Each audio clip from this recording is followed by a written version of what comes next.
Olá, boa noite, bom dia ou boa tarde a todos vocês, meus amigos, meus inscritos no canal.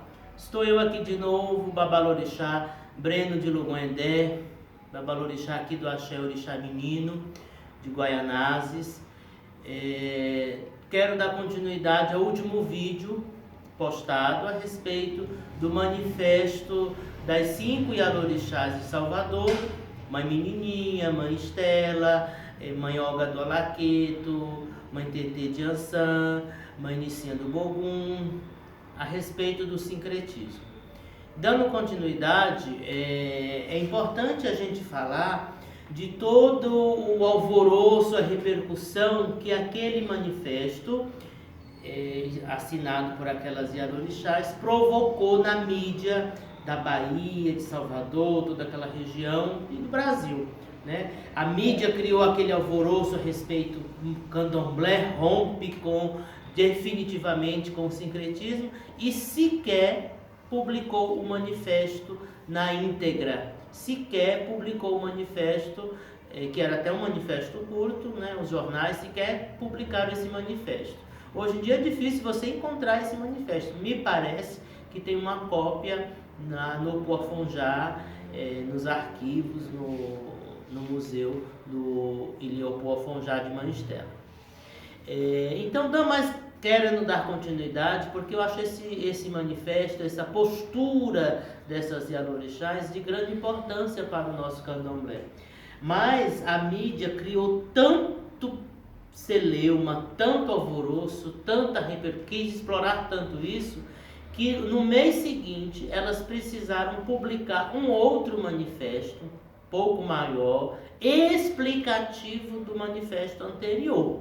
Então, para vocês verem como a mídia às vezes usa, não só do candomblé, mas de todas as religiões. A gente vê isso, especialmente nos dias de hoje, a mídia às vezes utiliza, né, de certas críticas a líderes religiosos e utiliza aquilo em propaganda e chamar a atenção. É uma coisa que a gente tem que tomar muito cuidado.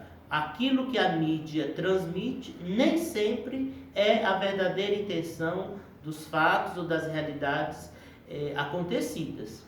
Então, dando continuidade, aquele manifesto, a intenção daquelas Yalorixás, o fortalecimento da identidade do candomblé. O candomblé tem a sua identidade, a sua situação religiosa própria, sua cosmologia, sua teologia, sua visão própria de mundo, né? Quando a gente fala de teologia do candomblé, é muito importante a gente falar que teologia, né, vem do grego theos, Deus, logos, raciocínio, intelecto. Então, quando a gente fala de teologia, as pessoas às vezes tendem a achar que só existe teologia no cristianismo. Não. Teologia é uma ação humana, uma ciência humana, é a forma como o homem vê a Deus. Não é, a teologia ela não é simplesmente um falar de Deus para o homem. Olha, eu sou isso e é assim que eu sou. Teologia é o homem, a visão do homem, a visão cultural do homem em relação a Deus. E aí essa visão, essa teologia, né, seja ela africana, seja ela europeia, seja ela ameríndia, seja ela Extremo Oriente, a teologia ela sempre é uma reflexão humana, cultural a respeito de Deus. É como nós entendemos Deus. Embora, por ser pessoa de fé, como eu sou, Deus se manifesta, o sagrado se manifesta. Mas, apesar do sagrado se manifestar, existe uma espécie de interferência humana, de raciocínio humano e cultural a respeito de como nós vemos Deus, né? Então, a respeito dessa teologia do candomblé,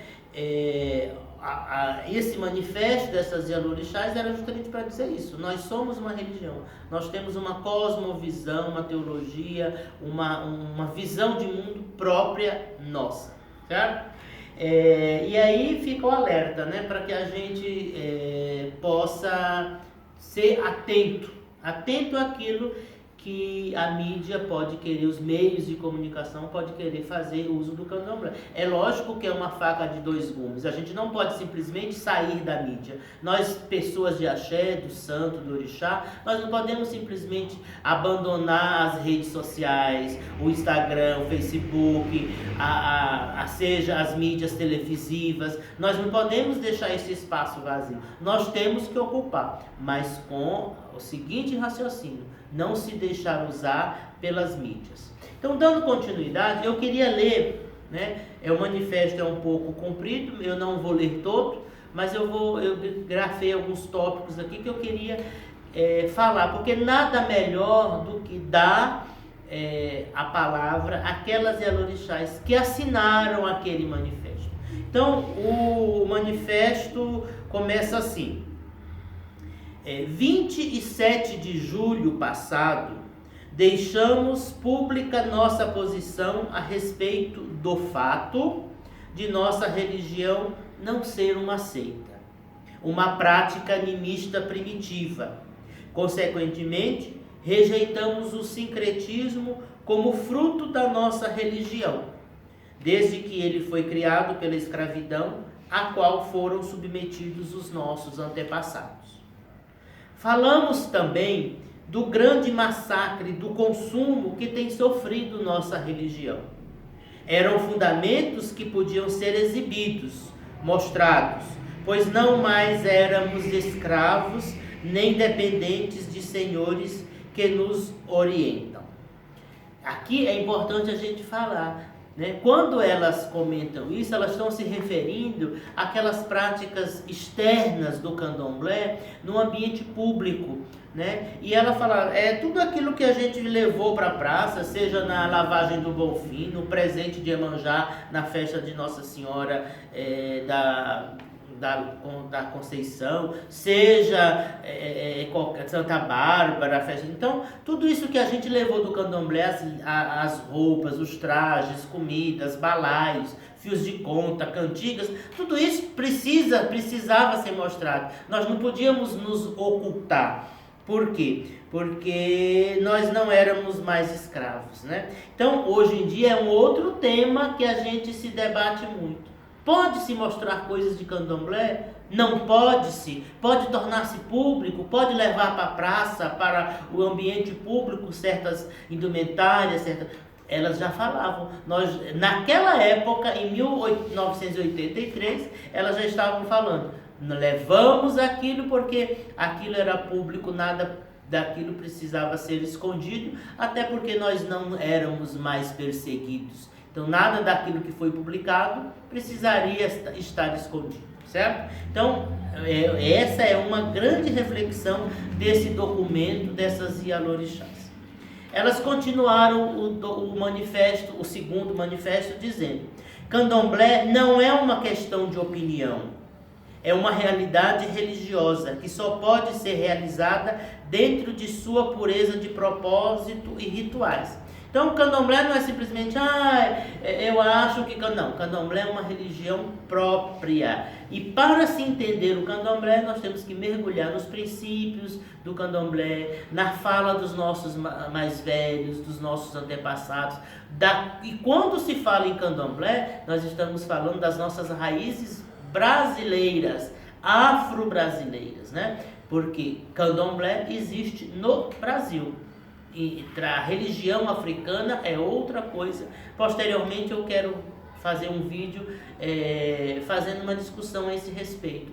Candomblé tradicional, as religiões tradicionais africanas, mas é um assunto para um outro vídeo. Elas continuam no documento. Não queremos revolucionar nada. Não somos políticos. Somos religiosos. Daí nossa atitude de se distinguir, explicar, diferenciar o que nos enriquece, nos aumenta. Tem a ver com a nossa gente, com a nossa tradição. Que tradição? A tradição afro-brasileira, o candomblé afro-brasileiro.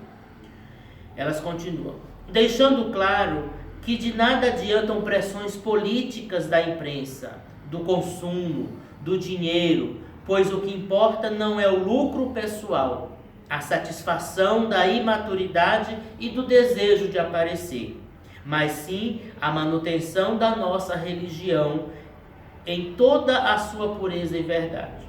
Coisa que, infelizmente, nesta cidade, neste país, vem sendo cada vez mais ameaçada pelo poder econômico, cultural, político, artístico e intelectual. Nossa, esse documento de 1983 parece ser tão atual, parece não, é tão atual. Hoje a nossa religião continua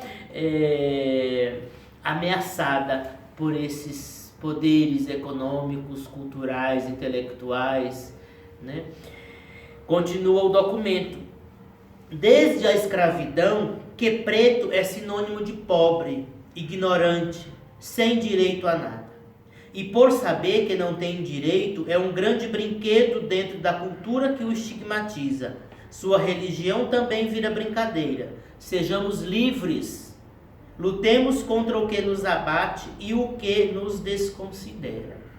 Então ela diz, né, o negro sempre foi tido como ultrapassado, primitivo, e então até a sua religião se torna brincadeira, coisa que elas já apontavam para isso, né?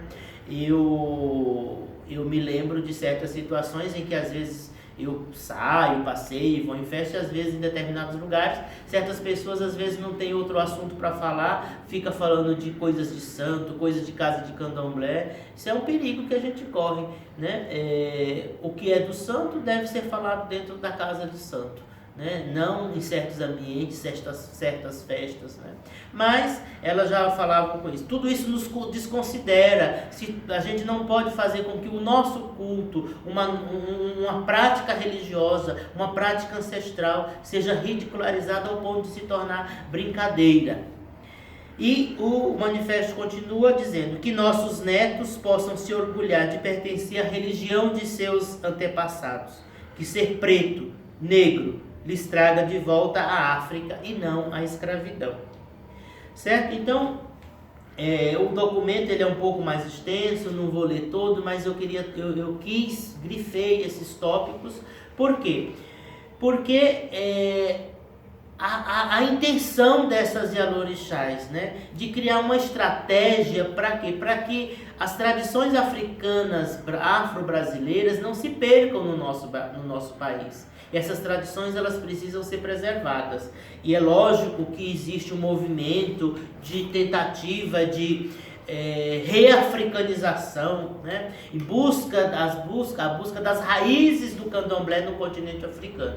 Isso também é uma coisa que precisa ser muito conversado, com respeito àquelas pessoas que querem seguir a religião atual da África.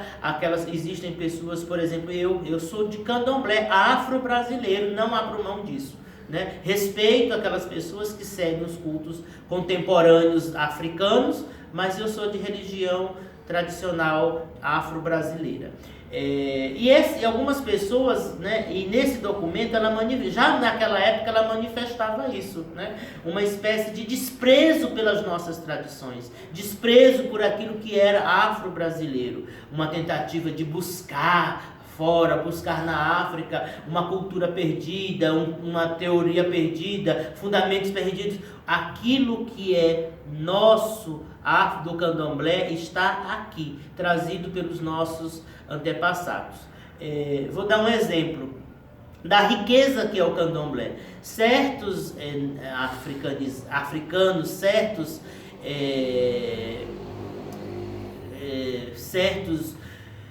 como que eu posso dizer, certos mantenedores, criadores do candomblé, foram conhecer determinados orixás aqui no Brasil.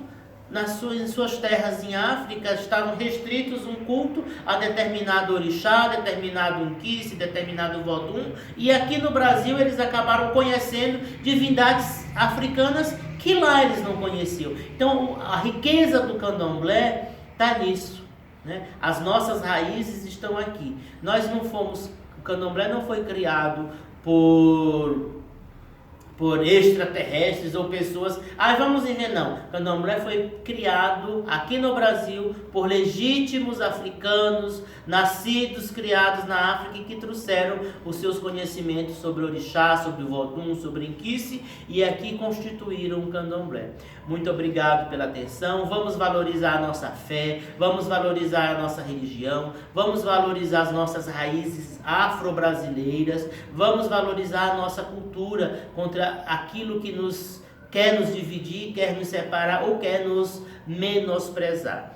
Deixo o meu boa noite, meu boa tarde, o meu bom dia, deixo o meu mojubá, peço que se inscrevam no canal, dê o seu like, curtem, comentem, estou aberto a sugestões, estou aberto a críticas, não é porque eu falei que a minha palavra é a última palavra. Eu trouxe esse documento porque eu achei importante compartilhar para que ninguém se esqueça dessas da presença dessas mulheres no candomblé, na constituição do candomblé e nas respostas que elas outrora deram para aquela situação atual e que hoje está nas nossas mãos. Hoje, certas questões do candomblé, não adianta a gente ir atrás de antepassados, porque eles não vivenciaram. Eu vou dar um exemplo, questão dos transgêneros dentro do candomblé. Não adianta a gente ir atrás deles. Essa questão não foi colocada para eles, é colocada hoje para nós. E hoje nós, descendentes, herdeiros dessa fé, dessa tradição religiosa, temos que dar a nossa resposta. Algumas coisas são contemporâneas, são atuais. Muito obrigado, e aqui eu vou terminando para que o vídeo não fique muito extenso. Não se esqueçam, curtem, comentem, divulguem, e o meu muito obrigado pela atenção de vocês.